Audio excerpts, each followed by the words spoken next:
Nescafé, le sponsor exclusif, vous présente le Grand Café. En venant ici, j'ai décidé de ne m'attendre à aucune question particulière pour ne pas être surpris. J'ai regardé souvent, je trouve que dans le principe, c'est une très belle émission.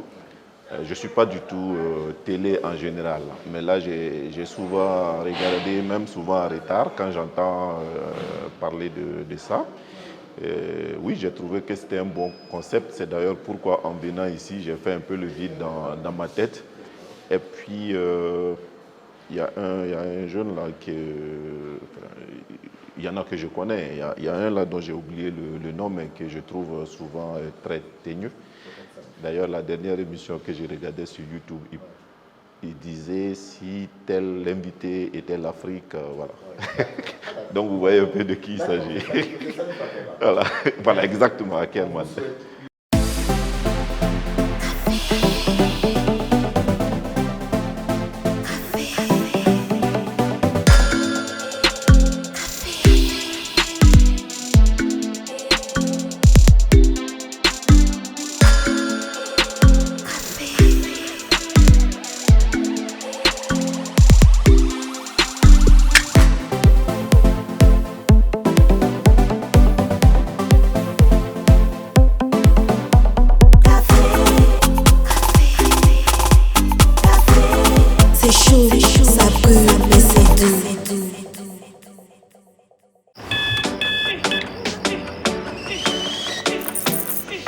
Vous n'attendez pas la vie. Vous allez à la rencontre de la vie. Il ne s'agit pas de savoir combien de chances vous avez. Ce qui compte, c'est ce que vous en faites. Tasse après tasse. Matinée après matinée. Commencez en force. Finissez en force. Tout commence avec un Nescafé. Capté dans les profondeurs des nappes aquifères, saine et naturellement protégée de coubris, Yilma est une eau équilibrée en minéraux et oligo-éléments. Elle est particulièrement digeste avec une saveur unique. Yilma, source d'une vie meilleure.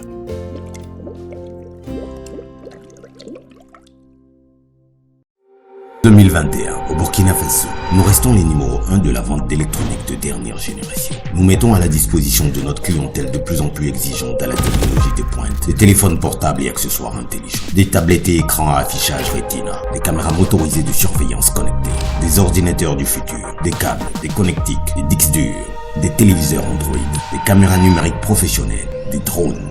Parce qu'on n'arrête pas le progrès, nous ne saurons vous compter le futur. Nous y sommes déjà. Burkina Mobile. Apatar Makantari.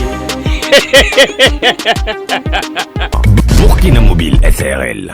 Communiquez en toute sécurité. La fibre d'Orange est à Ouaga pour vous offrir une connexion très haut débit, plus rapide, plus stable, plus fiable. Jusqu'au 10 juillet, souscrivez à la fibre d'Orange pour profiter de la box à 40 000 francs CFA seulement et bénéficier de l'installation plus 2 mois de connexion gratuit. Pour plus d'informations, rendez-vous sur www.orange.bf/business ou appelez le 333.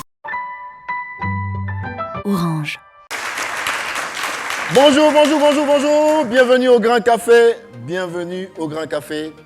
C'est un homme qui vient nous visiter aujourd'hui, mais avant, présentons nos chroniqueurs. Voici la belle Aude Cabré. Et là, je suis sublimé par la tunique qui nous sort aujourd'hui, le chat, mais c'est vraiment, grandeur nature.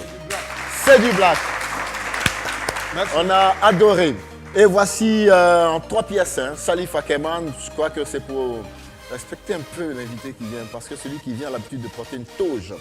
Et la toge, ça va aussi avec les jolis costumes, parce que ces gens-là sont bien mis. Voici Salif Akeman.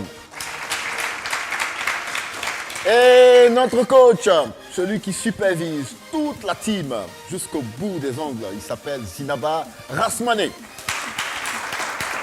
Les amis, celui qui vient, c'est un visage bien connu du monde médiatique, c'est pas un journaliste. Attention, mais c'est un homme de droit.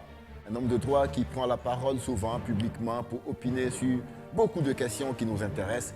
Mais aujourd'hui, c'est vraiment à plusieurs titres que nous l'avons invité ici. Maître Cam est l'invité du Grand Café. Voici Maître Cam.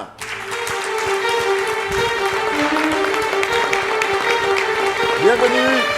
Installez-vous, maître. Bienvenue, bienvenue.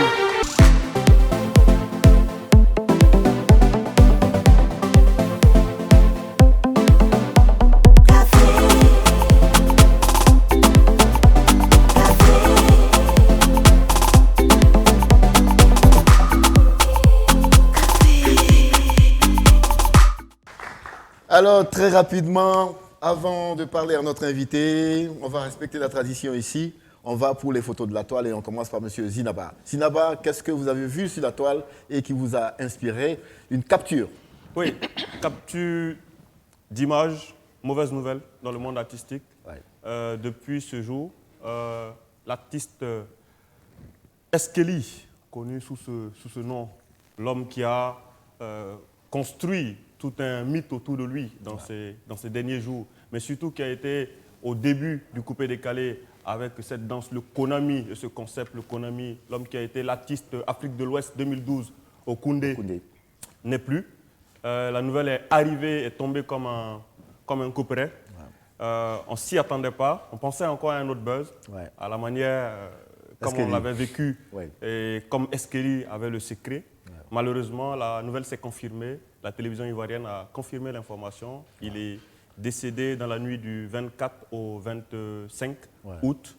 Et malheureusement, la Côte d'Ivoire et le monde artistique perd un homme de talent, un chorégraphe de talent. Ouais. On oublie souvent ce volet-là. Ouais. Perd surtout un autre artiste après tout le malheur que la nation ivoirienne, ou du moins le monde de la culture et le monde des artistes a connu avec le décès de Arafat, ouais, de tous les autres DJ qui ont marqué cette belle épopée ivoirienne du coupé-décalé. Du coupé-décalé. Et c'est bizarre de savoir que c'est quelqu'un qui était vu ces derniers temps comme l'amuseur, le fou. Et pourtant, après sa disparition, on revoit nos archives pour lui reconnaître un talent certain dans la chorégraphie, dans la chanson, mais même dans la façon de communiquer aussi. Ouais, Salif Akeman. Ouais. Ouais. Salif Akeman, y a-t-il un deuxième sujet pour la toile? Ou c'est encore Zinaba? Coach? Je vais y aller. Vas-y. Le deuxième sujet, c'est aussi un sujet qui peut-être n'est pas triste, mais nous interpelle. D'accord. Sur la nécessité de prendre toutes les mesures.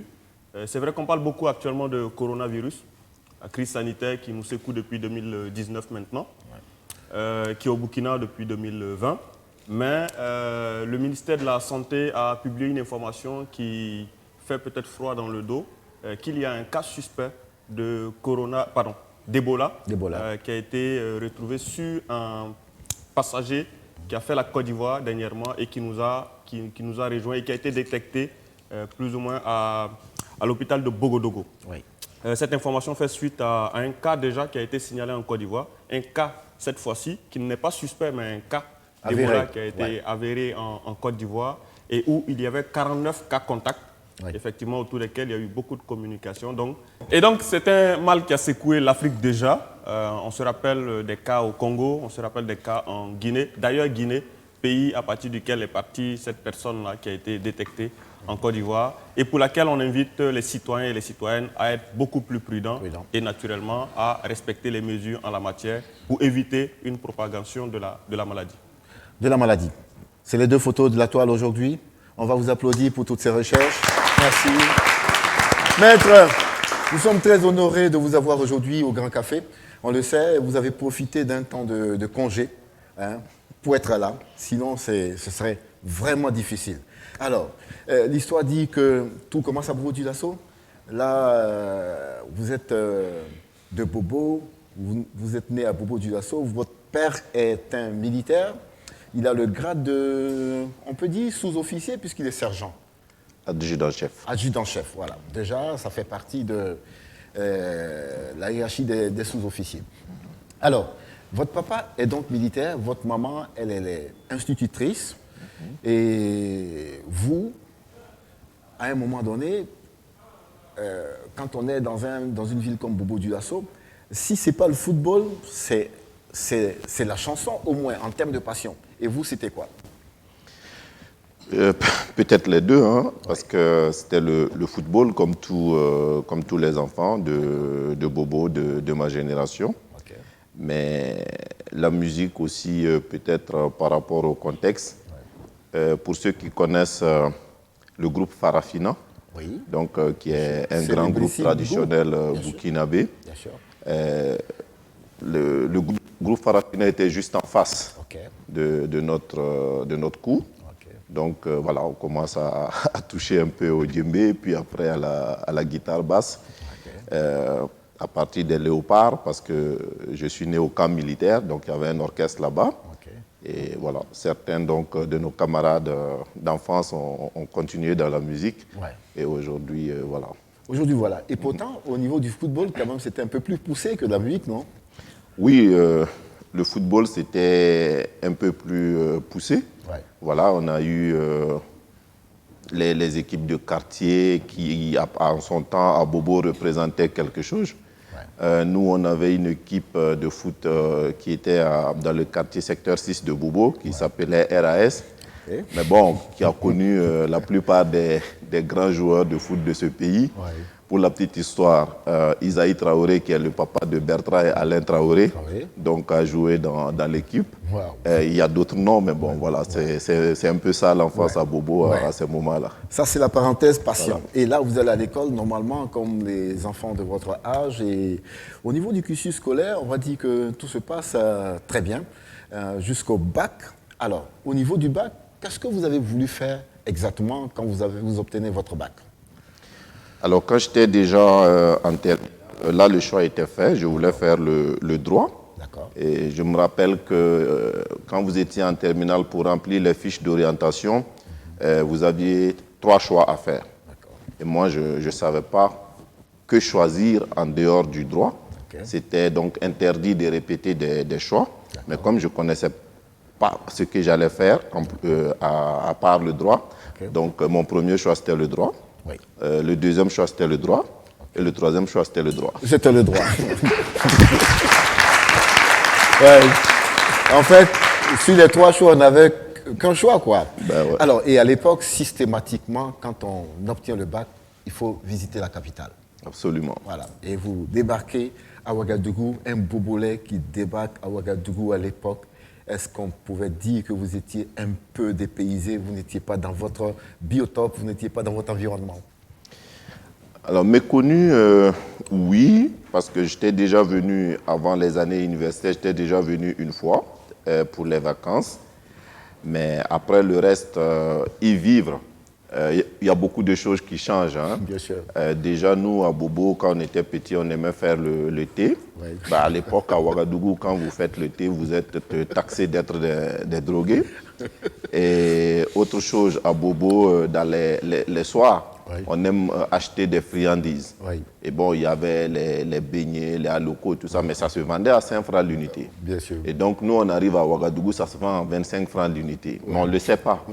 Et donc, pour la petite histoire, un ami qui, à la maison, chez lui, c'était le taux. Oui. Donc, il décide d'aller payer plutôt ses friandises pour manger. Il prend un petit plat avec 100 francs. Il va acheter donc à loco 100 francs.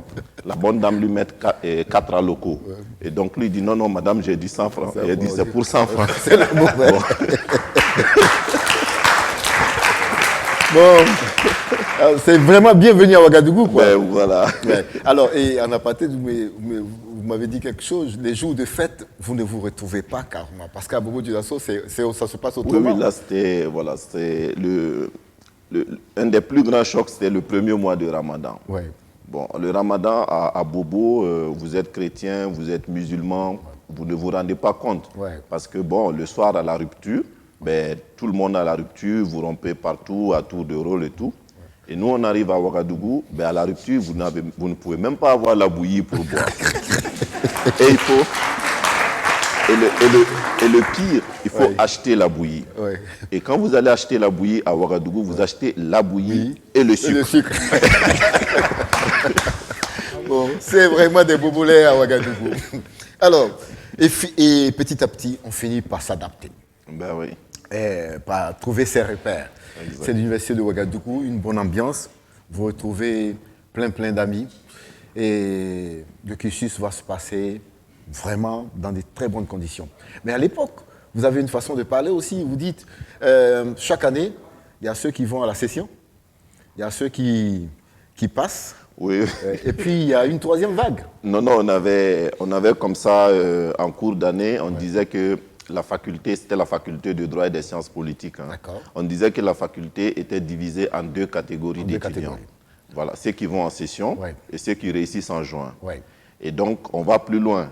Et ceux qui réussissent en juin, c'est divisé en deux catégories d'étudiants. Ceux qui vont pour chercher la mention et ceux qui vont pour chercher à passer.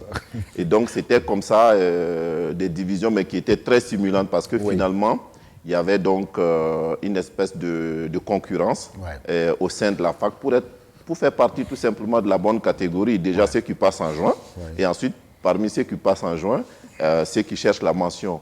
Donc aujourd'hui, bon, jusqu'à présent, quand on se rencontre, on sait reconnaître les groupes, mais juste pour s'amuser. Mais vous étiez dans quel groupe, pour parler sérieusement? Bon, c'est... Pardon? Non, quand même le groupe qui cherchait la mention. Nous, avant... Vous voyez le contraire. D'accord. À l'époque, à la fac de droit, il y avait l'admissibilité et l'admission. D'accord. Donc, quand on faisait l'admissibilité, bon, voilà, la plupart, enfin, ceux qui travaillaient dur, avec l'admissibilité, étaient déjà admis. Donc, quand vous allez à l'admission, c'est pour chercher la mention. C'est pour chercher la mention. Alors, il y a, si on faisait une petite comparaison, à l'époque, en première année, vous estimez un peu à combien d'étudiants? Alors, en première année, on était moins de 250. On était 230, je crois. Et c'était la seule université, d'ailleurs? Oui, c'était la seule université. Donc, la seule faculté. Voilà, les gens venaient de partout, du Burkina. Oui. Sidama, aujourd'hui, on peut compter combien d'étudiants? Il faut compter minimum 3000 étudiants à l'université. En première année? 5000, parce qu'en fait, si tu cumules CIAO et l'université Joseph Kizembo, c'est déjà 5000. Donc, ce n'est pas le même monde. Non, ça n'a rien à voir. Pas du tout. Alors, maître, et jusqu'en 4e année, la maîtrise, et puis tout de suite, vous pensez que vous pouvez servir en tant que magistrat. Il y avait donc un concours. On avait besoin de combien de magistrats à votre époque? Alors déjà, quand je finis, j'avais une autre ambition. Hein. Moi, je voulais être enseignant de droit. De droit. Donc voilà, j'ai travaillé pour ça parce qu'il y avait une bourse d'excellence. Et en juin, j'étais le seul de ma promotion à soutenir en juin. Malheureusement, je n'ai pas eu la bourse d'excellence pour des raisons politiques peut-être que j'ai appris plus tard. Mais bon, j'ai eu une bourse pour faire un 3e cycle.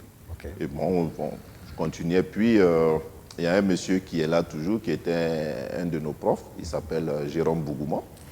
Bon, peut-être les gens le connaissent. Bien sûr. Qui était un aîné, mais un grand ami. Mais qui m'a dit, mais voilà, il y a le concours de la magistrature qui est lancé, il faut que tu passes ça, c'est une bonne profession. Mais j'y avais jamais pensé, en fait, en tant que tel. Donc, voilà, c'est comme ça que je dépose le concours. Et c'est comme ça qu'en 1996, je suis admis donc, au concours de la magistrature. Vous êtes admis au concours de la magistrature. Alors, il y a quand même dans l'histoire de votre père une page sombre parce qu'il meurt dans des conditions assez troubles. Il a été assassiné. Assassiné. Oui. Et vous, donc vous pouvez penser que ça a pu susciter en vous l'envie d'intégrer le monde du droit. Mais non, ça n'avait rien à voir. Mais comme par hasard, vous tombez sur le dossier de votre père. Alors, ce n'est pas un hasard. Je savais quand même que mon père avait été assassiné, qu'il y avait un dossier en justice. Ma mère nous avait souvent parlé de ça. Une de mes grandes sœurs qui avait fait l'université nous avait expliqué comment elle avait souffert dans les couloirs du palais. Et donc, quand je suis admis dans la magistrature et que je vais en stage, on avait un stage en instruction, cabinet d'instruction. Et je ne sais pas, le hasard a fait que j'étais dans le cabinet du doyen des juges d'instruction. Donc j'entreprends, quand le juge n'est pas là, de fouiller les dossiers. Et donc je vois le dossier de mon père. Et je vois que le dossier est prescrit. Et il y avait plein de PV, comme quand on ne retrouvait pas ma mère. Alors que ma mère avait un domicile fixe à Bobo et qu'elle venait tout le temps au palais jusqu'à se fatiguer et puis laisser tomber. Quoi. Mais bon. Donc c'est prescrit, ça veut dire qu'on ne peut pas recommencer ce procès. Absolument. Alors, mais en même temps, vous qui êtes venu à la magistrature, parce que quand on vous lit dans certains médias, vous êtes venu pour tout ce que la magistrature représente comme noblesse en termes de justice. Mais vous constatez déjà une injustice vous concernant directement, puisque c'est l'injustice sur le décès de votre père. Ça ne vous a pas dégoûté tout de suite? Non, pas du tout. Au contraire, je pense que l'engagement au sein de la magistrature, de façon consciente ou inconsciente, vient un peu de là. Donc, moi, j'intègre la magistrature en 97, après donc l'école de formation. Et voilà, je suis juge. À ce moment-là, que faire pour que la justice soit égale pour tout le monde, les riches, les pauvres, les puissants, les faibles. Et donc, voilà, ça, c'est un combat que nous avons mené dans la magistrature, qui nous a conduit à créer dès 1999 le syndicat burkinabé des magistrats, dont j'ai été le premier secrétaire général, et qui s'est beaucoup battu, n'est-ce pas, pour une justice indépendante, efficace et humaine. Les mots n'ont pas été choisis au hasard, parce que quand on a vu et vécu l'inhumanité de la justice, l'injustice de la justice, on sait l'importance que ça peut avoir. L'importance que ça peut avoir. Et l'histoire, on la connaît tous. Après, c'est le magistrat qui va démissionner pour des raisons peut-être qu'on va évoquer ici avec mes chroniqueurs, et qui va se retrouver dans la toge de l'avocat et qui va connaître bien de dossiers. Et après, on connaît votre engagement dans ce mouvement, le Balai citoyen, et dans le sens qui a participé aux élections dans notre pays, même si la moisson ne fut pas à la hauteur de ce que vous attendez. Ça a été un échec. C'est déjà ça que de participer et de prendre et de constater la réalité des choses à l'intérieur d'un parti ou d'un mouvement. Les bonnes questions vont commencer, et tout le monde le sait, c'est toujours avec mes chroniqueurs, et ça commence toujours par un Nescafé. Monsieur Zina Baraswane, maître à vous. Maître Kam, bonne arrivée. Bienvenue dans le fauteuil rouge. D'habitude, ce sont les juges qui sont dans la bonne posture, qui sont dans cette posture-là, et qui posent les questions soit aux prévenus, j'espère que j'utilise les thèmes techniques adéquats, ou soit aux témoins, pour avoir la substance qu'il faut pour se faire une idée. 11 ans dans la magistrature, démission en 2006, décembre 2006. Et quand vous partez de la magistrature, vous faites une interview avec le Faso.net où vous dites que vous avez démissionné de la magistrature par amour pour la magistrature. Pour la justice. Et pour la justice. D'accord.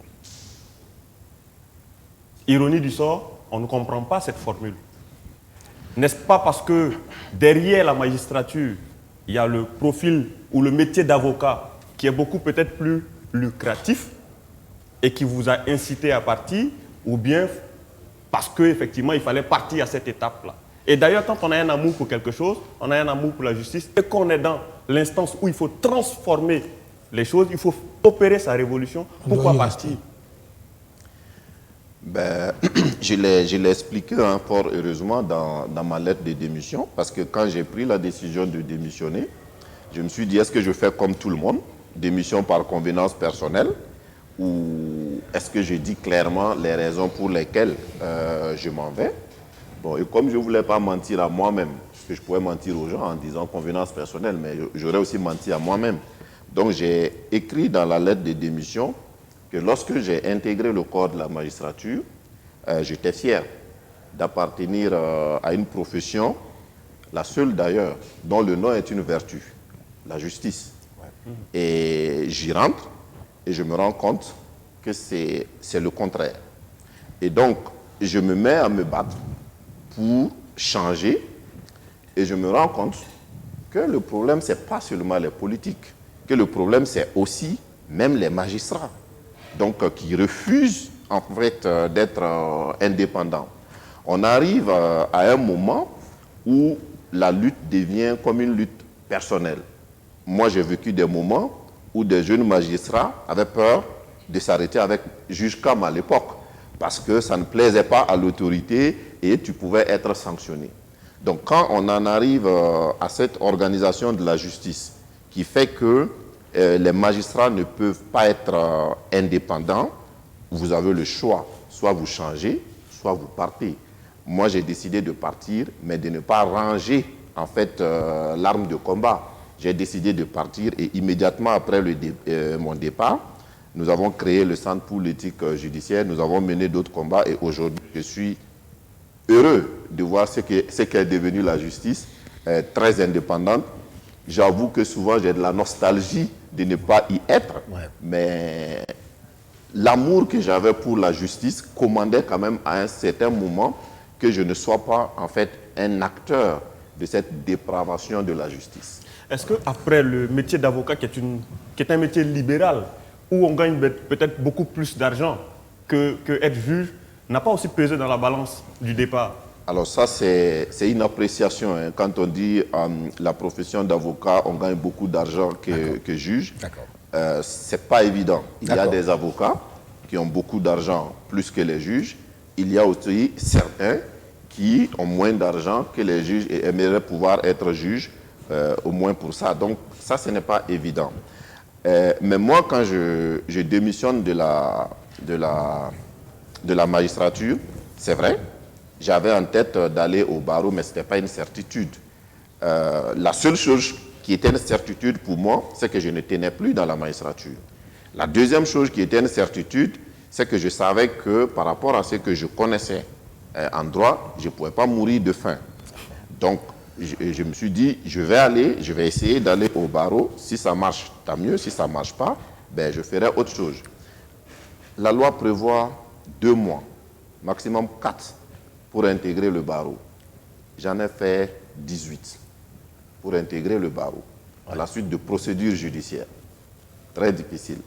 Donc, dire que quand je partais, c'était pour ce que la profession d'avocat représentait, ce n'est pas vrai. Mais par contre, pour essentiellement ce qu'elle représentait en termes de liberté. Quand vous êtes avocat, vous faites ce que vous voulez, vous dites ce que vous voulez. La seule limite, c'est les règles professionnelles qu'il faut respecter. Il n'y a pas une autorité au-dessus de vous qui va vous dire oui, pourquoi tu as dit ça, pourquoi tu as pris tel dossier, ainsi de suite. Non. Voilà. Alors, maître, nous sommes au café, on va être direct et franc. Zina va poser la question par rapport à vos avantages au plan financier.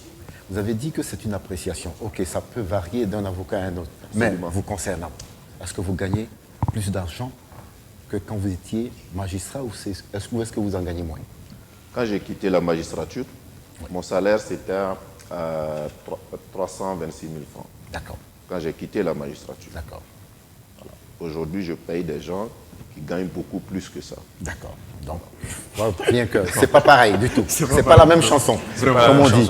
Alors, maître, c'est vrai. Moi, je reviens sur la question de Zinaba. Quand on aime son équipage, on ne quitte pas le navire. Vous avez quitté le navire. Et à ce que j'entends là, est-ce que vous avez l'impression d'être beaucoup plus efficace dans la lutte de l'extérieur? Peut-être les autres pourront le dire, mais je pense oui, parce que nous avons fait quand même ce qui a été une première dans ce pays. En 2013, je crois, nous avons engagé des procédures contre des magistrats qui étaient suspectés de corruption. Bon, des magistrats à l'interne, c'était difficile de le faire. J'ai vu aussi que même dans les autres professions, c'est pas facile. Vous savez, les gens ont une sainte peur des magistrats, ce qui est normal. C'est une profession de juge respectable, respectée, ce qui est normal. Il est d'ailleurs bon dans une société que la justice, les juges soient respectés. Mais il faut aussi que la société puisse, par toute voie, imprimer aussi la marque de juge qu'elle veut. Moi, je dis, la justice ne doit pas être ce que les juges veulent qu'elle soit, mais elle doit être ce que le peuple veut qu'elle soit. Et ce combat-là, je me suis rendu compte que c'est plus facile de le mener quand on est de l'extérieur que quand on est dedans. Et nous avons un avantage, c'est que de dedans, on la connaît aussi. Ok. Salif? Maître, moi, ma question, elle est toute simple. Hein. Au jour d'aujourd'hui, quand vous regardez l'environnement du monde judiciaire, est-ce que vous pensez que la justice est au service du Burkinabé? La justice est au service du Burkinabé. Alors, c'est très difficile de le dire parce qu'il y a beaucoup de paramètres. Vous voyez, les gens, quand on regarde est-ce que la justice est au service du Burkina, on prend les grands dossiers.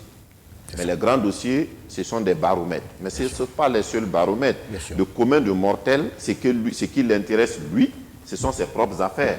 Quand vous allez au palais de justice, est-ce que je peux avoir un casier judiciaire, un certificat de nationalité, sans avoir à donner l'argent à quelqu'un, sans devoir connaître quelqu'un? C'est une question. Aujourd'hui, on a 2 tribunaux à Ouagadougou. C'est très bien.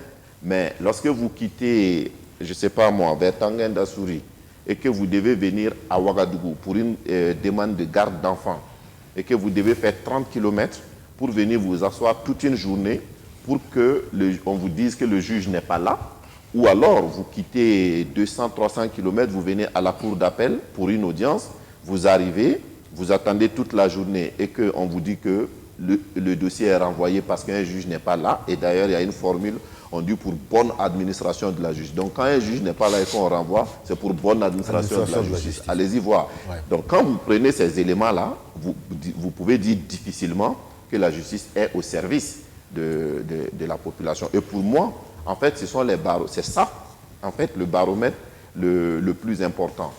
Et malheureusement, on a aujourd'hui encore une organisation judiciaire qui est très lourde, qui est inadaptée et à notre contexte, qui fait qu'il y a une distance, au-delà de la distance physique, il y a une distance psychologique entre la population et la justice. Et souvent, c'est la faute du droit même. Ouais. Notre droit est loin de ce que nous faisons. Donc, voilà, on est assis entre 2 chaises. Hervé, on l'a. Moi, je voudrais davantage mieux vous cerner et mieux vous comprendre. Je vous écoutais là tout à l'heure attentivement, mais je constate effectivement, quand je fais un peu un feedback, que vous êtes d'abord passé de juge à avocat, n'est-ce pas, de la société civile à la politique, bref, de démission en démission, à mon humble avis. C'est-à-dire, en fait, vous changez de posture. Et puis, vous avez même déclaré à un moment donné, pendant l'insurrection, vous avez accusé même les pouvoirs exécutifs à une certaine époque. Maintenant, vous pointez du doigt un peu la justice concernant justement la corruption. Moi, ma question est toute simple. Peut-on véritablement faire confiance à un homme qui change d'avis tout le temps comme une girouette?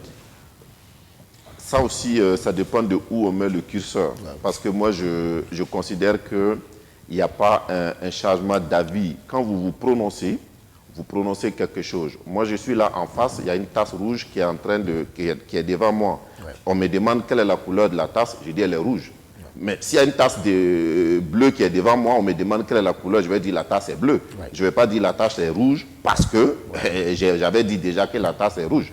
Alors, je commence par la fin. Lorsque aujourd'hui je dis qu'avant j'accusais l'exécutif et qu'aujourd'hui j'accuse les juges, parce que les textes ont changé.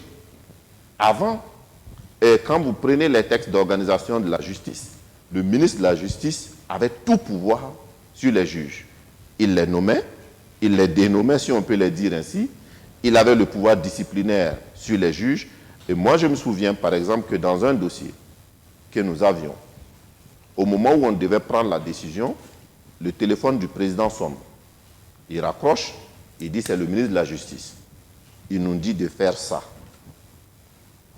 Pour la petite histoire, on avait fait ça.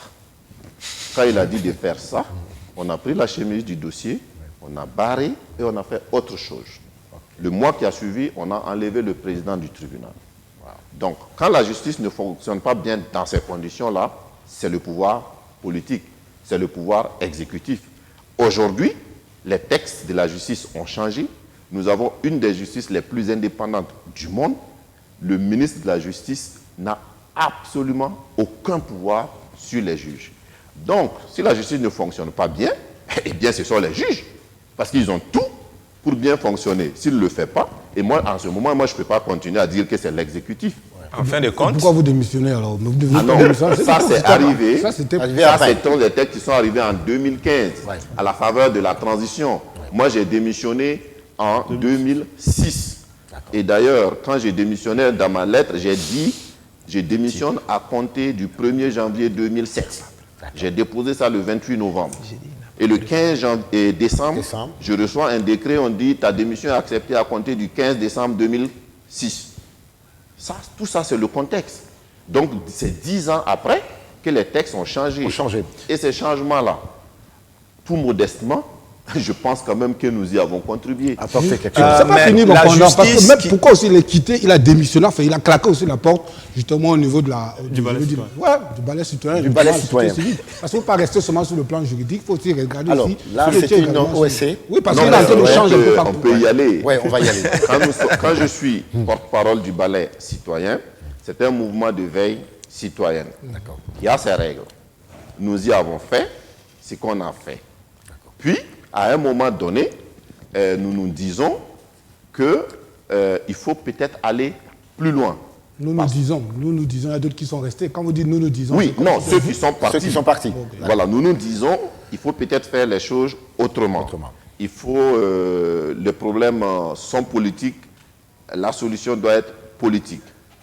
Et pour la petite anecdote, une jeune fille de 3e nous demande lors d'une conférence, mais est-ce que vous pensez que les gens qui ne pensent pas comme vous peuvent faire ce que vous dites? Parce que ce que vous dites est bien. Mais est-ce que ceux qui ne se basent pas ça peuvent le faire? C'est des questions interpellateurs. Et quand nous décidons de faire autrement, nous nous disons il faut s'affirmer. Il ne faut pas faire comme beaucoup de personnes dans ce pays qui sont dans des organisations de la société civile. Et qui font plus de la politique que de la veille. Il faut partir, il faut rompre, il ne faut pas mélanger les chèvres et les choux. Nous avons fait la société civile, aujourd'hui nous voulons faire autre chose, nous quittons, nous partons. Donc, c'est pour moi, la vie, ça doit être comme ça. D'accord. Et maintenant, du balai citoyen, vous êtes passé au sens. Ce n'est plus la même musique du tout. Parce que là, on passe d'une OSC à un mouvement politique. Exactement. Voilà. Et là, vous y avez goûté, parce qu'on a vu les échéances électorales tout de suite. Et en termes de moisson, on ne peut pas dire que c'est ce que vous attendez. C'était un échec. Ouais, c'était un échec, mais quelles sont les leçons que Maître tire Alors ça dépend, comme je de l'ai ces dit résultats, toujours, de ces résultats. il faut savoir là où on met en fait le curseur. Toujours le curseur. Oui, moi ce que je sais, d'accord. Moi ce que je sais, c'est que pour les hommes qui avancent, il n'y a pas d'échec. Il n'y a pas d'échec. Tout échec est une leçon. C'est une leçon. Et mon principe de vie, c'est quoi? Quand vous croyez quelque chose, vous le faites. Si vous réussissez, vous serez félicité. Si ça ne marche pas, vous aurez appris. Et donc, nous sommes partis dans un domaine qui est la politique, avec les idées qui sont les nôtres. Et comme je l'ai dit, aujourd'hui, absolument aucun regret. Moi, j'étais candidat à Bobo. J'ai vu ce qui s'y passait. J'ai compris, j'ai discuté avec beaucoup de gens qui ont demandé l'argent. L'argent pour donner, pour être élu, Dieu merci, j'en avais. Mais, par principe, j'ai dit, si j'achète votre voix, je ne serai pas fier, moi, d'être à l'Assemblée. Donc, je ne le fais pas. Mais on se donne le temps pour changer les mentalités. Absolument. Maître, moi, personnellement, ce qui me surprend, je suis surpris de savoir que ça vous surprend sur le terrain électoral de savoir que c'est comme ça que ça fonctionne. Mais c'est des pratiques qui sont connues, qui sont sûres. Non, mais je suis sûr que vous-même, de votre position, vous êtes loin d'imaginer même comment ça se passe. Parce que vous, quand vous allez vous adresser aux mêmes personnes, ils savent que voilà, vous n'êtes pas candidat, vous n'êtes candidat à rien. Donc, leur comportement avec vous diffère totalement. Moi, je l'ai vécu en tant qu'acteur de la société civile. Les mêmes personnes avec qui je discutais, parce que je n'avais pas rompu non plus avec les populations à la base. Mais dès lors que j'étais candidat, c'était autre chose. Donc ça, vous ne pouvez pas le savoir tant que vous n'avez pas le costume. Maître, vous et moi, vous savez très bien que nous sommes dans un contexte de pauvreté. Parlons logiquement. Les populations en ce moment ont faim. Et vous descendez en campagne, vous prenez la prise de conscience. Dans un pays où les gens veulent d'abord manger. Vous estimez que cette prise essentielle et immédiate. Cette prise de conscience que vous prenez là, dans 5-10 ans, peut-être il ne sera plus là. Vous pensez qu'ils vont vous écouter, vont vous entendre sur cette oreille? Il faut qu'ils nous écoutent, sinon la politique n'aurait absolument... Ça fait 30 ans que ça existe. Ça fait 30 ans que ces mêmes hommes sont toujours là. Oui, mais le piège dans lequel nous nous refusons de tomber, et parce que le débat se mène souvent, le piège dans lequel nous nous refusons de tomber, c'est cela. Ça veut dire qu'on peut aller sur le terrain, on se rend compte que c'est comme ça. Il y en a qui nous disent, mais pour changer, il faut déjà être à l'Assemblée. Payer, vous allez à l'Assemblée et vous changez. Et j'ai dit non, ce n'est pas possible. On ne peut pas faire ce qu'on combat. Donc, le chemin en ce moment va être plus difficile, mais vous le faites. Vous voyez, nous allons dans un village où pour faire 10 km, il faut mettre, si vous voulez aller avec les véhicules, vous mettrez 45 minutes, 10 km. Et ils sont réunis. Quand on veut parler, ils nous disent il faut donner l'argent. Et nous demandons combien? 1000 francs par personne. 200 000 francs. Nous avions ça dans la poche. Mais nous leur disons, mais c'est parce que vous prenez tout le temps 200 000 francs qu'on ne peut pas rouler, venir chez vous. Parce que moi, je vous donne 200 000, vous me votez, mais je ne viens plus vous voir. Ce que je veux, c'est que vous dites que je suis un mandataire et qu'on le fasse ensemble. Mais aujourd'hui, ces gens, ils n'ont peut-être pas voté, mais c'est quelque chose qui est resté dans leur tête. Ils ont voté pour ceux qui ont donné de l'argent. Pardon? Peut-être que ce soit resté dans leur tête.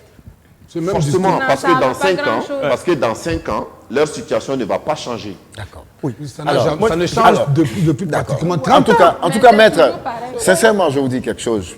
Quand je lis un peu, quand j'écoute les gens du sens, Dieu se sait, j'ai beaucoup d'amis à l'intérieur de ce mouvement.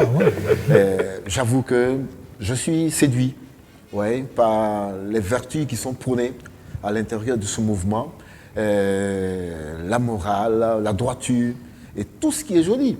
Mais après, avec du recul, vous vous donnez combien de temps pour que ce soit ancré vraiment dans les mentalités des Burkinabés, dans un contexte, comme Hervé, on l'a décrit, où le principal, l'immédiat pour beaucoup de Burkinabés, c'est de gérer le quotidien. Et le quotidien, c'est de manger, c'est de boire et se soigner.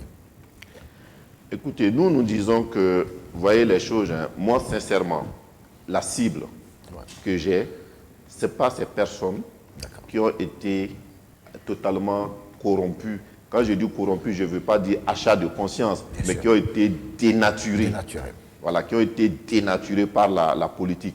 Il faut aller sur les plus jeunes. Voyez-vous, je suis convaincu que nos petits frères et nos enfants sont encore malléables, bien malléables. Travaillons là-dessus. Mais ce que je dis, nous ne sommes pas des naïfs non plus. Nous ne sommes pas des naïfs. Et nous savons que nous avons besoin d'exemples. Je vous dis une chose. Vous voyez, quand vous entrez en politique, personne ne vous donnera un chèque en blanc. Et notre difficulté, c'est quoi? C'est qu'on vous dit, ah, Maître Kam, vraiment, il parle bien, le sens, il parle bien. Mais dès qu'ils auront quelque chose, ils vont faire comme les autres. C'est ça le plus dur.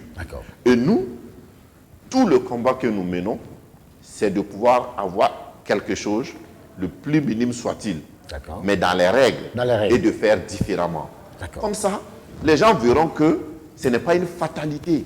Voyez-vous, dans un pays où on pense systématiquement qu'on ne peut pas être politique et bon, mais c'est très grave. Et propre. Et propre. Mais dites-nous, maître, qu'est-ce qui a fait en sorte que, pourquoi, précisément, je cite le nom, Samska Lodja et puis Smoké ne vous ont pas accompagné? Dites-nous un peu, qu'est-ce qui s'est réellement passé et puis ils ont décidé de ne pas vous suivre? Vous voulez dire pourquoi ils ne sont pas dans le sens? Bien sûr. Mais vous savez, les gens sont... Non, nous avons les mêmes valeurs, nous partageons des valeurs communes, mais nous n'avons pas les mêmes manières d'être engagés. Tu prends quelqu'un comme Smoké, donc c'est un homme totalement engagé, mais qui ne veut pas du tout descendre dans l'arène politique. Voilà, qui ne veut pas du tout descendre dans l'arène parce que tout simplement, il pense que les gens sont tellement mauvais qu'il faut changer autrement. Tu vas rentrer dans l'arène, ils vont t'insulter, ils vont te... Et nous nous sommes dit quoi? Quand vous avez une maison sale, vous êtes tous dedans, la maison est sale. Vous faites comment? Si vous rentrez dedans pour nettoyer, bien entendu, vous allez prendre la poussière. Mais s'il n'y a pas des gens qui acceptent de prendre la poussière, la maison ne va jamais être propre. Nous avons décidé de prendre la poussière pour rendre la maison propre. C'est clair. Et ça, c'est tout à votre honneur. Critiquer, c'est facile.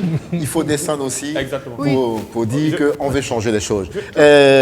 Sinaba n'a pas trop de... Oui, d'accord. On va laisser... Oui, d'accord. Sinaba n'a pas trop parlé. Il n'a pas trop parlé. Il veut dans le sens du ce sujet... Il va parler sur ce coup-là. D'accord. On va donner la parole à Salif Akaiman.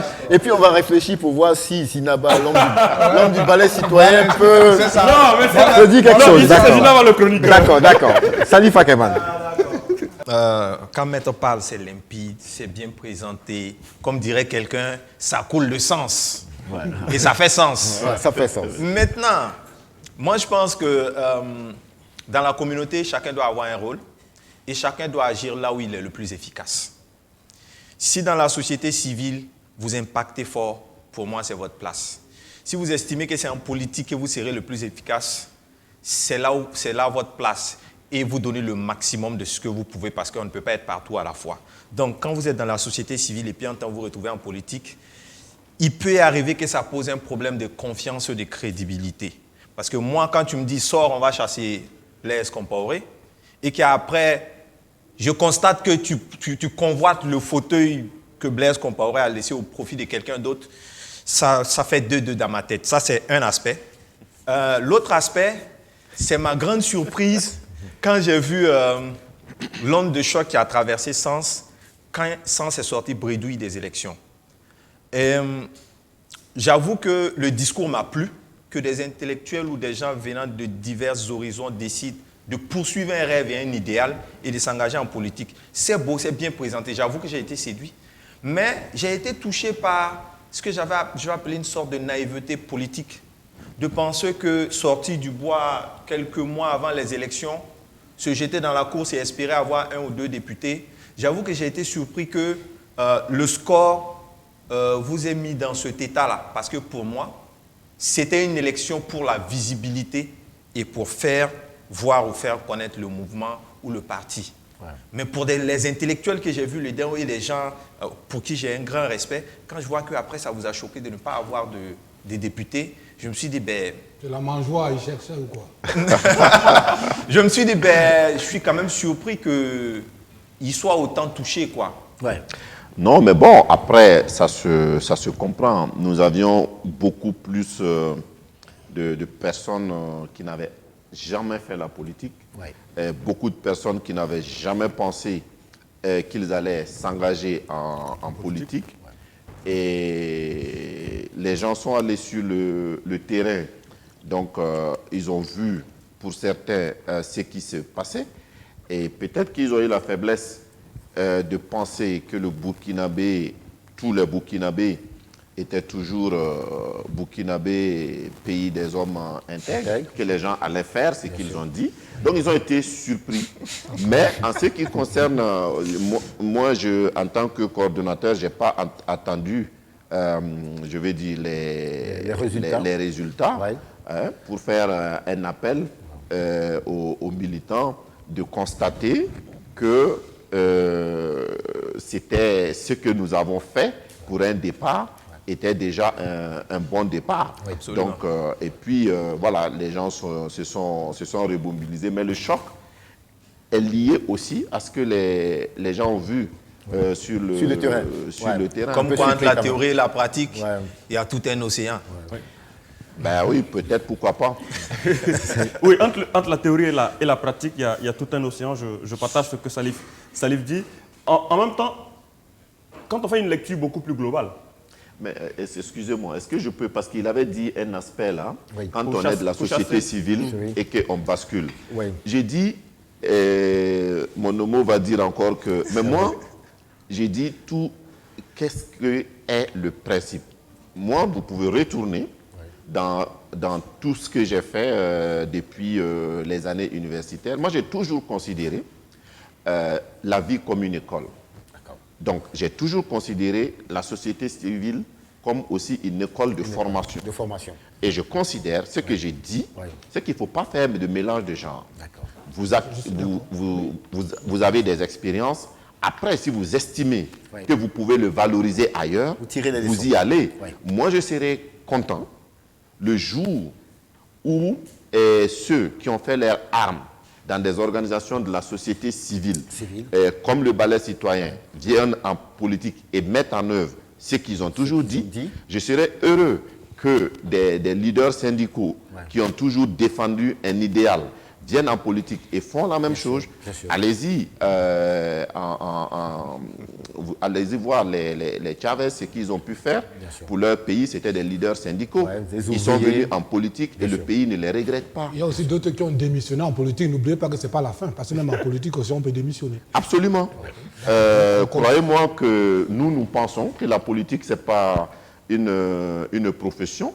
Et moi, quand je vois ce que ça prend, je souhaite vraiment pouvoir impacter et après passer à autre chose. Voilà. Alors, oui, la réalité et les faits, c'est tout à fait juste. Et quand on fait une analyse sereine et sérieuse, on peut se retrouver en tout cas en train de constater dans les faits ce qu'on a pensé dans la théorie. Malheureusement, dans ce que vous dites, et à la décharge de commandant et de Salif, j'ai l'impression que la réalité du terrain politique vous a un peu surpris. Tout à fait. D'où la question de la naïveté. Est-ce que quelque part le mouvement Sens ne s'est pas retrouvé dans une forme de naïveté en allant en politique pour se dire que le capital sympathique qu'on a acquis dans la société civile, nous allons le transposer dans le monde politique au point d'avoir des députés tout de suite et maintenant, et peut-être même de se proposer comme candidat à la présidentielle. Non, là vous vous trompez gravement. L'autre volet de la question, c'est de voir aujourd'hui effectivement que, et nous on a reçu Awadi dans ce même plateau, on a reçu Valsero dans ce même plateau, qui sont deux personnes diamétralement opposées. Vous êtes beaucoup plus dans la posture Valsero que Didier Awadi. Pourquoi cette jeunesse qui se réclame de l'idéal de Sankara, qui naturellement a transformé les choses en allant dans le jeu politique, en étant président, pourquoi cette jeunesse-là a encore peur d'y aller fondamentalement dans le jeu politique, comme vous l'avez fait, comme Valsero l'a fait, et que Awadi et tous les autres hésitent à faire le pas. Non, mais vous savez, c'est normal. Si on prend 10 personnes, ils ne peuvent pas avoir les mêmes manières de lutter, les mêmes manières. Ce n'est pas possible. Donc, dans le même groupe, moi, je me reconnais d'une proximité, n'est-ce pas, idéologique avec ces personnes-là. Mais je suis tout à fait d'accord et je comprends parfaitement qu'eux ne veuillent pas faire le pas et que moi, je veux faire le pas. C'est comme ça la vie. Ce que je disais, c'est que vous vous trompez, mais dangereusement, quand vous pensez que notre déception vient du fait qu'on pensait qu'il y avait un capital de sympathie qui devait être transformé. Non, ce n'est pas ça le problème. Le problème est que des gens vont prendre 1000 francs et ils vont voter pour 5 ans. C'est ça. Parce que nous, quand nous partions... Mais ça, c'est pas nouveau. Excusez-moi. Quand nous partions, nous abordons les populations. Nous leur disons, vous avez par exemple des problèmes. Et combien de Burkinabés ont des soucis? Nous avions un agenda législatif. Lorsque nous le présentons, mais les gens ils sont d'accord dans le fond. Mais ils ne votent pas pour ça. C'est ça qui fait la surprise. Mais ça nous montre un autre défi, un autre travail à faire. Donc c'est ça. Mais la déception, c'est pas que, bon, voilà, mettre Cam dès qu'il va être candidat. Non, c'est pas ça. Mais c'est encore plus grave quand vous dites ça. Mais c'est ça la réalité. Oui, parce que je vous dis que pour avoir parcouru la brousse un moment, vous allez dans un environnement, le mec il a un t-shirt de tel parti, il a le t-shirt de l'autre parti. Aujourd'hui, dans le cabaret avec le t-shirt du parti X, demain il va au champ avec le t-shirt du parti B. Ça ne veut pas dire qu'il a pris ce t-shirt pour voter, mais on lui donne un habit qu'il n'achète pas. Et au marché, cet habit a un coût. Quelle que soit la tête du bonhomme qui est dessus, ça lui fait quelque chose dans sa garde-robe. Après, nous en ville, on dira qu'on l'a acheté. Alors qu'il faut être dans son paradigme pour comprendre pourquoi il accepte ça et il réclame ça. Voyez-vous, c'est une analyse. Non, c'est une analyse parmi... Mais qui est totalement erronée. Parce que quand vous pensez que le mec, il peut prendre le t-shirt, il peut prendre l'argent et aller voter pour une autre personne, c'est que vous n'avez pas côtoyé les gens et que vous ne les avez pas compris. Parce que dans les villages, il y a des gens qui vous disent, quand il prend l'argent, il s'estime obligé de voter. C'est une question de dignité. Quelque part, prendre l'argent, c'est un problème, mais il estime que s'il n'allait pas voter, il ne devait pas prendre l'argent. Donc, quand il prend l'argent, il vote. Mais ça, il faut le savoir. Nous raisonnions comme vous. Mais aujourd'hui, on ne raisonne plus comme ça. C'est un des aspects. Ce que j'ai sorti, c'est juste un point. Alors, elle va prendre la parole, la seule dame sur cette table. Faisons-lui cet honneur. Elle n'a même pas encore parlé depuis. Même pas. Les amis, Avant un ma peu de place aux question, femmes. je voulais dire à Salif que c'est un autre débat. Ça, c'est le débat sur le fait que la démocratie est pour les lettrés. Pour pouvoir appliquer la démocratie, il faut que les gens puissent comprendre le programme qui est présenté et qu'ils puissent choisir le programme qui sera le mieux pour eux. Malheureusement, des populations pas lettrées ne peuvent pas vraiment comprendre ça. Et moi, je pense que c'est surtout ça le problème sur la démocratie ici au Burkina. Une autre erreur sur laquelle je peux revenir. On va s'éloigner du truc. La question. Eh ben oui. Parce qu'elle n'a pas La question. Elle n'a pas compris ce que j'ai c'est dit. sur votre passage sur RFI, récemment, il n'y a pas longtemps, où vous aviez dit que vous aviez la certitude sur la participation de l'ex-président Blaise Compaoré dans l'assassinat de Thomas Sankara. Et vous disiez que vous vouliez le faire extrader pour pouvoir participer au procès et tout, qu'il réponde de ses actes. Et à ce fait, vous disiez que des langues se sont déliées et que certaines personnes veulent soulager leur conscience avant de mourir. Est-ce que vous pouvez nous en dire plus? Qu'est-ce qui peut peser autant sur la conscience de ces 10 personnes et si on peut savoir de quelles personnes est-ce qu'il s'agit? Ah non, le procès il s'ouvrira le 11 et vous aurez la primeur. Mais ce que j'ai dit, c'est qu'effectivement, étant constitué dans le dossier, ce qu'on pouvait craindre et qui a été craint pendant beaucoup d'années, c'est que comme Blaise Compaoré était au pouvoir, les gens ne voulaient pas parler. Mais il n'est plus au pouvoir, les gens ont parlé, les gens ont raconté exactement ce qui s'est passé. Et quand je le dis, c'est un des mises en cause d'ailleurs qui était très content d'avoir raconté et qui estime que bon, voilà, maintenant que j'ai pu dire ce que j'ai fait, au moins j'estime que je peux mourir et que je peux bénéficier du pardon de Dieu pour avoir dit au moins ce que j'ai fait de mal. Donc, quand on connaît le dossier, on se dit, OK, rendez-vous au 11. Mais vu qu'il a pris la nationalité, c'est possible, l'extradition? Alors là, ce n'est pas une question judiciaire, c'est une question politique. Parce que vous savez, souvent, le hasard même fait les choses bien. En juillet 2014, Blaise Compaoré et Alassane Dramane Ouattara ont signé un accord de coopération en matière judiciaire, qui comprend un accord en matière d'extradition et qui prévoit que ces deux pays-là peuvent extrader même leurs nationaux. Donc, juridiquement, il n'y a absolument aucun problème à ce que les Blaise Compaoré soient extradés. Donc, le problème, il est ailleurs. Il est que politiquement, Alassane ne veut pas, les Ivoiriens ne veulent pas l'extrader. Oui. Puisqu'on parle de justice. J'avais dit à mes chroniqueurs, je ne souhaiterais pas faire de cette émission une émission où M. Kam se retrouverait vraiment dans son environnement. Aborder les questions de procès, je veux qu'on laisse ça à d'autres médias, à d'autres créneaux de débat. On va parler de la profession. Voilà. Non, moi je ne suis même pas dans le procès. S'il vous plaît. Donc si vous pouvez éviter au maximum ce tas de procès. J'ai besoin de son avis, pas sur ce procès. Non, moi je parle d'autre chose. Les procès, évitons les procès. Pour ne pas qu'on nous fasse un procès. Même pas un procès. Monsieur David, on l'a. Moi je voudrais sincèrement, on parlait d'un homme politique tout à l'heure de l'ancien président Blaise Compaoré. Je voudrais aussi qu'on parle d'un autre homme politique qui est Isaac. L'ancien président, vous étiez, entre guillemets, proche, sinon vous l'êtes toujours. Quel est le regard que vous portez sur son comportement politique à l'heure actuelle? On ne veut pas raconter un peu l'histoire. Quand on vous voit, on voit directement Isaac à côté. C'est un peu l'image qu'on donne de vous. Les rapprochements de M. Hervé, on l'a. Le seul problème, c'est qu'on se rend compte, et j'aime pas le dire, mais c'est la réalité, c'est que les gens vont trop vite en besoin. Moi, quand on dit, voilà, Maître Kam, Zidane, bon, je dis, mais attends, l'histoire de Maître Kam ne commence pas le 31 octobre 2014. Oui. Moi, dans ma vie, c'est le 31 octobre 2014 que je rencontre Zida pour la première fois. Et je le dis, je le répète, je ne suis pas homme à renier ce que j'ai fait. Ouais. Beaucoup de gens demandent souvent, si c'est à refaire, est-ce que tu le ferais? Je dis oui. Si c'est à refaire, je ferai exactement la même chose.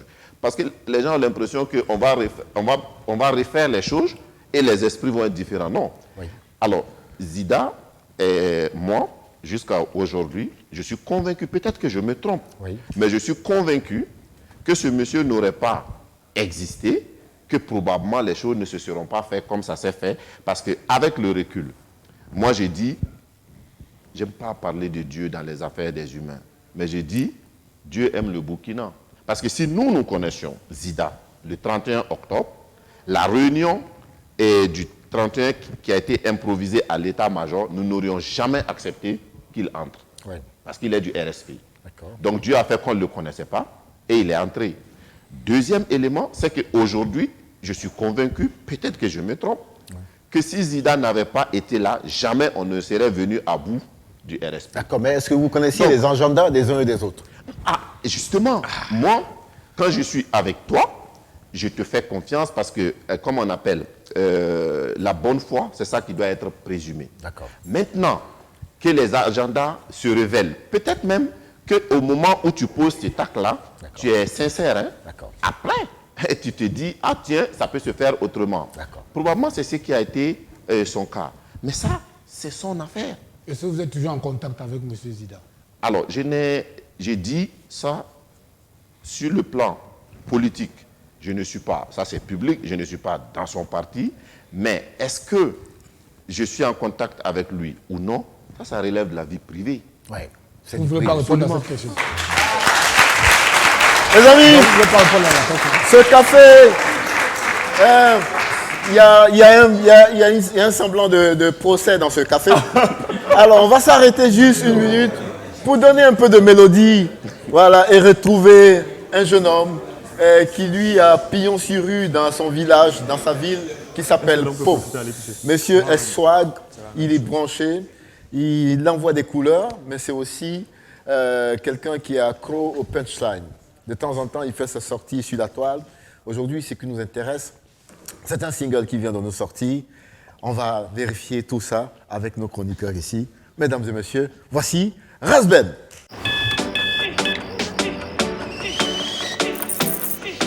Vous n'attendez pas la vie. Vous allez à la rencontre de la vie. Il ne s'agit pas de savoir combien de chances vous avez. Ce qui compte, c'est ce que vous en faites. Tasse après tasse. Matinée après matinée. Commencez en force. Finissez en force. Tout commence avec un Nescafé. Capté dans les profondeurs des nappes aquifères, saine et naturellement protégée de couperie, Yilma est une eau équilibrée en minéraux et oligo-éléments. Elle est particulièrement digeste avec une saveur unique. Yilma, source d'une vie meilleure.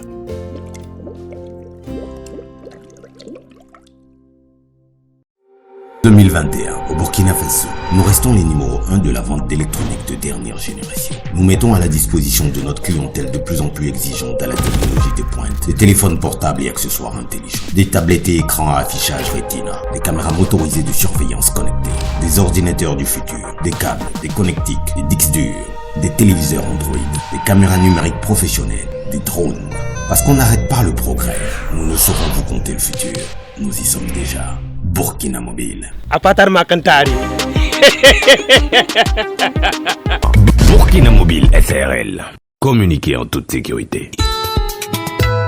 La fibre d'Orange est à Ouaga pour vous offrir une connexion très haut débit, plus rapide, plus stable, plus fiable. Jusqu'au 10 juillet, souscrivez à la fibre d'Orange pour profiter de la box à 40 000 francs CFA seulement et bénéficier de l'installation plus 2 mois de connexion gratuit. Pour plus d'informations, rendez-vous sur www.orange.bf/business ou appelez le 333. Orange. Yeah. Razben. Radio Panka. Now we don't give them back. Medmix original.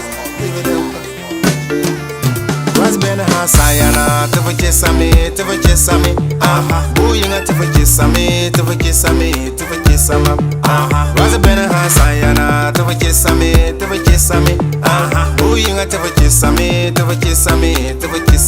aha. Razben Hasayana, Tavachesame, aha. Booyinga Buyinga tafakisame, tafakisame, tafakisama. Waza bena hasayana, tafakisame, tafakisame. Buyinga tafakisame, tafakisame, tafakisama. Abatia kakamina, ayiga da trene, ankia mwani yo, owa choma yoni. Abatia kakamina, ayiga da trene, ankia mwani wenu, wewa choma yoni. Kamba mizigo, laka mi solori. Kamba mizigo, laka mi solori. Toncha de beka, bana de bego de beka, bana de bego de beka. Give them fire. Original bombas beka. Sayana, tafakisame, tafakisame. Buyinga tafakisame, tafakisame, tafakisama. Waza bena sayana, tafakisame, tafakisame. Buyinga tafakisame, tafakisame, tafakisama. Waza bena sayana, tafakisame, tafakisame. Buyinga tafakisame, tafakisame, tafakisama. Waza bena sayana, tafakisame, tafakisame. Buyinga tafakisame, tafakisame, tafakisama. A Johnny, I do not ban you. Who sorry, where the D, where you the hate so? You the work hard to push hard, but the man say you no go left, you make you go. Utu anota di mu, ufa hawa ha. Yeche wa dise kotompo, bema wa boka. Umuna dream fi se da o ye boha boha. Otamfu no confuse me ntini bisa.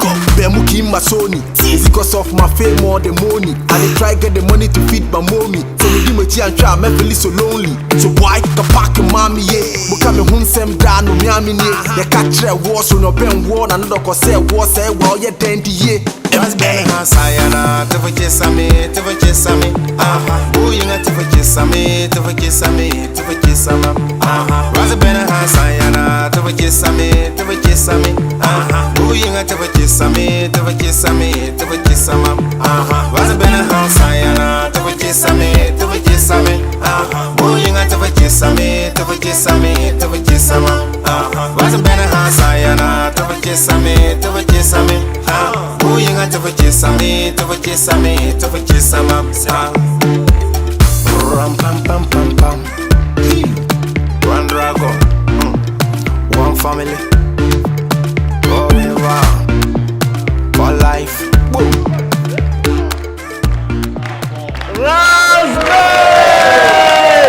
Rasbel, reste là. Bienvenue, cher ami, au café. Si. Ouais. En fait, tu nous avais habitués à quelque chose, des clashs tous les jours sur les réseaux sociaux, et puis après, tu disparais. Tu disparais et tu vas nous sortir un joli clip comme ça. Cher ami, c'est ce qu'on attend de toi. Merci, mon grand. Hein? Merci beaucoup. Ça va clasher toujours ou bien ça va aller dans ce sens? Non, on va aller dans ce sens, tout droit. C'est vraiment ce qu'on attend de vous. Merci. De temps en temps, pour le fun, le buzz sur la toile, oui, bon, d'accord, ça fait partie du contexte actuel, mais on ne peut pas faire ça tous les jours. Tout à fait. Et quand on a vu cette image à Pau, et toi dans le public avec un stade bondé de monde, j'avoue que c'est ce qu'on attend de toi. Merci. Et je fais partie de ceux qui ne t'avaient pas pris au sérieux, sincèrement. C'est un aveu que je te fais. Merci. Il y a 4 ou 5 ans. Merci. Quand je te disais, cher ami, va, fais ton travail de transitaire. C'est ce que tu sais faire. Oui, je me rappelle. Mais tu as tellement insisté, je me dis, bon, d'accord, peut-être qu'il y a un appel divin quelque part. Oui. Et quand je regarde le soin que tu mets dans tous ces clips aujourd'hui et l'effort que tu vas faire pour chercher des gens et faire de jolis featuring, je dis, attention, ce garçon, il arrive vraiment. Prenez-le au sérieux. Merci. Et c'est pour cela qu'on a été prompt à t'inviter aujourd'hui pour dire, voici le travail qu'il fait. Merci beaucoup. Je pense maintenant, sincèrement, que tu es engagé et il faut faire des choses comme ça. On va t'accompagner du mieux qu'on peut. Merci, le commandant. Merci. Alors, en tout cas, on va laisser avec, on va faire un commentaire et je reviens. On a du mal, hein, peut-être je ne suis pas le seul, on a du mal vraiment à le cerner. Oui. Parce qu'on a parfois des gens, on hésite parfois même à l'accompagner. Parce qu'après, il y a un réveil qu'on ne comprend pas souvent à travers ses sorties, parfois spontanées. On s'est dit, dans le milieu du showbiz, on s'est dit, oui, on veut bien l'aider, ou bien oui, on veut bien l'accompagner. Mais après, 2-3 jours après, on retrouve ces coups de folie. Ces coups de folie qui parfois nous mettent dans une situation d'embarras. Ouais. Donc peut-être s'il pouvait davantage se concentrer sur ça. Doser, quoi. Oui, mais moi personnellement, j'ai peur de lui entre guillemets. Moi je le dis parce que je me dis, on me dit le voilà. chat, il a peur oui, moi franchement, voilà quelqu'un qui va aider demain, après-demain, il s'assoit, il fait sa vidéo et il te dit n'importe quoi. Après, il vient te dire, grand frère, non, tu sais, c'est le fugitif, c'est pour m'amuser, c'est pas pour dire, mais on ne sait pas quand il s'amuse, quand il clash et quand il travaille. Cher ami, je crois que tu as entendu le message. Non, c'est bien saisi. Je pense que tout ça m'a servi une leçon. Ouais. Si vous avez vu que j'ai pris du temps à aller me reposer un peu au Ghana pour travailler, c'est pour quand même changer ma manière d'être, pour vous plaire. Ce que tu nous présentes, ça vaut le coup. Bien sûr, c'est pour vous plaire. Et je suis désolé pour tout ce qui s'est passé. Ça arrive souvent. Mais... Et c'est quoi les prochaines étapes là? En tout cas, les prochaines étapes, il y a un studio qui est disponible déjà actuellement. Voilà, il y a l'arrangeur de Chatawale qui est venu tout droit du Ghana. Il est ici même avec nous. Donc en fait, ce que tu es en train de faire, c'est d'amener aussi l'expertise d'ailleurs. Tout à fait. Pour le faire profiter au maximum à tes jeunes frères. Tout à fait. Le partage, il faut applaudir ce garçon. Merci beaucoup. Merci beaucoup. Alors, on te souhaite que du bonheur. Merci. Et tu considères le café comme ta maison. Merci. Quand il y a des bonnes informations, viens nous les donner. Il n'y a pas de Surtout souci. ce qu'on veut voir, c'est Rasben ici pour un beau spectacle à Ouagadougou. On sera derrière toi et on fera en sorte que Hervé n'est pas plus peur. Non, Inch'Allah, d'ici décembre, nous l'avons déjà programmé et que ça va arriver si. Merci. Merci beaucoup, cher ami. Merci bien.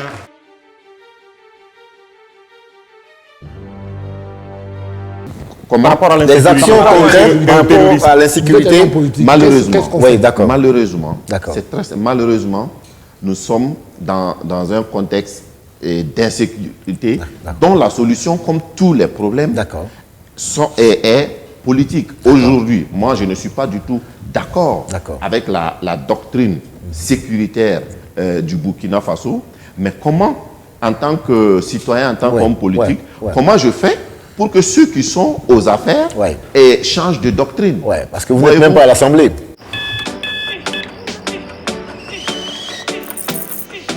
Vous n'attendez pas la vie. Vous allez à la rencontre de la vie. Il ne s'agit pas de savoir combien de chances vous avez. Ce qui compte, c'est ce que vous en faites. Tasse après tasse. Matinée après matinée. Commencez en force. Finissez en force. Tout commence avec un Nescafé. Capté dans les profondeurs des nappes aquifères, saine et naturellement protégée de coups bris, Yilma est une eau équilibrée en minéraux et oligo-éléments. Elle est particulièrement digeste avec une saveur unique. Yilma, source d'une vie meilleure.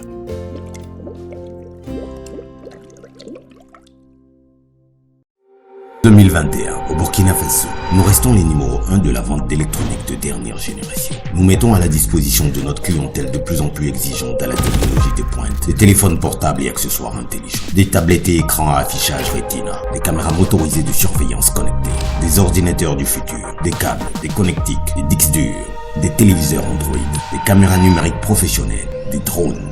Parce qu'on n'arrête pas le progrès, nous ne saurons vous compter le futur. Nous y sommes déjà. Burkina Mobile. Apatar Makantari. Burkina Mobile SRL. Communiquez en toute sécurité. La fibre d'Orange est à Ouaga pour vous offrir une connexion très haut débit, plus rapide, plus stable, plus fiable. Jusqu'au 10 juillet, souscrivez à la fibre d'Orange pour profiter de la box à 40 000 francs CFA seulement et bénéficier de l'installation plus 2 mois de connexion gratuit. Pour plus d'informations, rendez-vous sur www.orange.bf/business ou appelez le 333.